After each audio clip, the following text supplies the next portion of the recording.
habis masa berlaku izin tinggalnya setelah 4 Maret itu tidak akan dikenai denda.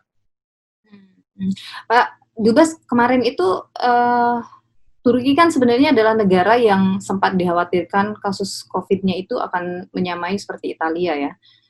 Dan kemudian itu tidak terjadi, meskipun masih tetap juga ada kritikan-kritikan ya, omongan-omongan negatif terkait dengan hal itu. Tapi Turki dianggap berhasil, kemudian sudah melakukan transisi ke new normal, begitu, pusat bisnis sudah mulai dibuka. Ceritakan dong, kayak sebenarnya apa yang terjadi di Turki, bagaimana kemudian pemerintah Turki bisa mematahkan semacam orang memikirkan bahwa itu akan seperti Italia tapi tidak terjadi. Ya, alhamdulillah kami juga yang orang asing yang berada di Turki juga bersyukur bahwa dugaan yang muncul di awal-awal tersebut tidak terjadi. Barangkali dugaan itu muncul karena memang jumlah penduduk Turki kan adalah yang paling besar di Eropa dengan 82 juta. Itu equal dengan mungkin 10 negara di Balkan gitu. Jumlah warga negaranya. Namun alhamdulillah itu tidak terjadi karena saya kira ada 3 faktor penting. Pertama bahwa konsolidasi politik di pemerintah Turki cukup baik.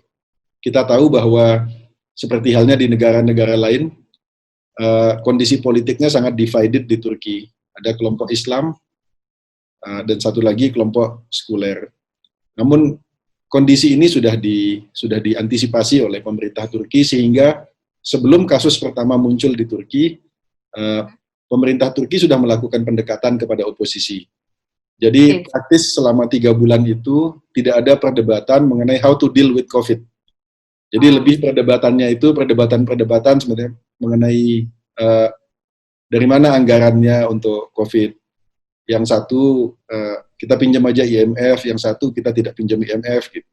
Jadi lebih seputar hal itu, tetapi tidak ada masalah dengan how to deal with it. Gitu.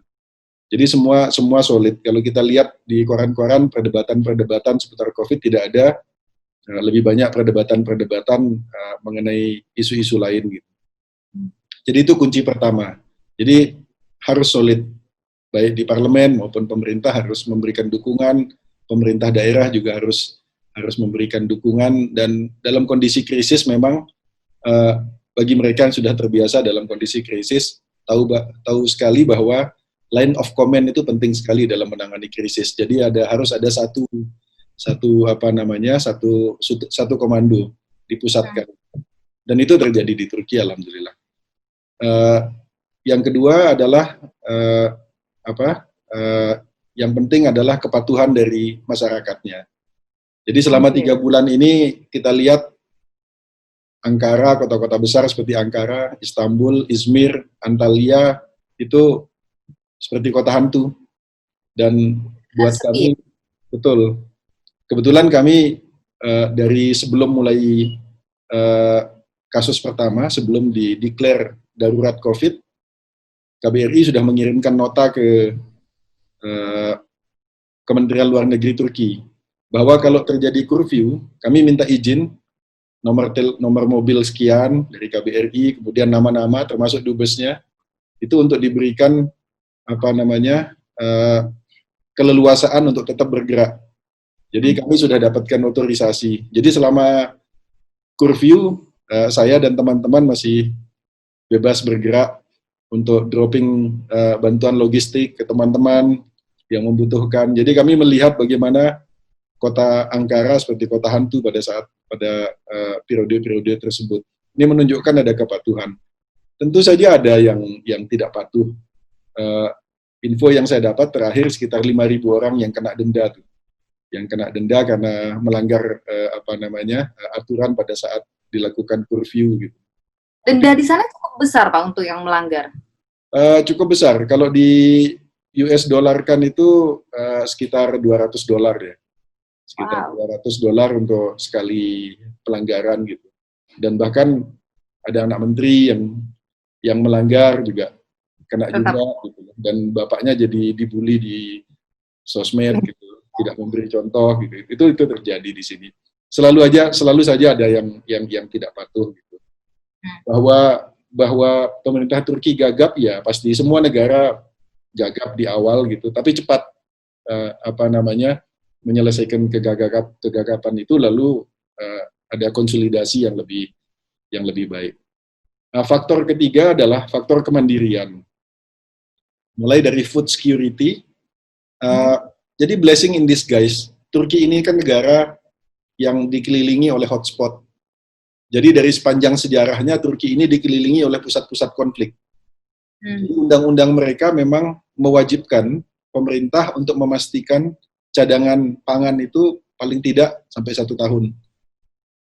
Jadi mereka dari perspektif food security itu secure. Jadi tidak ada masalah dengan food security. Ada kenaikan harga tentu saja, terutama yang terkait dengan roti gitu. Itu masih tertangani, tidak menimbulkan kepanikan. Selama 3 bulan itu hanya sekali terjadi rush, yaitu ketika Menteri Dalam Negeri memutuskan hari Jumat mengumumkan bahwa Sabtu Minggu kurfiu. Nah, itu terjadi kepanikan, kemudian semua toko roti, kemudian toko makanan diserbu, lalu Menteri Luar Negerinya mengaku ini kesalahan dia, lalu dia mengundurkan diri, tapi oleh Presiden Erdogan tidak diizinkan mengundurkan diri, karena he perform well sebetulnya dalam sepanjang COVID ini. Itu satu-satunya kesalahan yang dia lakukan. Kemudian di aspek kemandirian itu, selain kemandirian pangan, mereka tidak impor, bahkan satu-satunya sektor yang mengalami kenaikan ekspor pada saat 3 bulan terakhir itu adalah sektor pangan. Sekarang Bank Pembangunan Eropa memberikan pinjaman kepada industri-industri pangan Turki supaya mereka bisa meningkatkan kapasitas sehingga bisa ekspor memenuhi kebutuhan pangan di Eropa. Karena mereka memang selama 3 bulan terakhir menunjukkan performance yang bagus. Mereka mengekspor melalui jalur darat. Jadi truk-truk dari Turki itu penuh mensuplai selama 3 bulan terakhir untuk kebutuhan pangan di Eropa. Dan kemandirian di sektor alat kesehatan.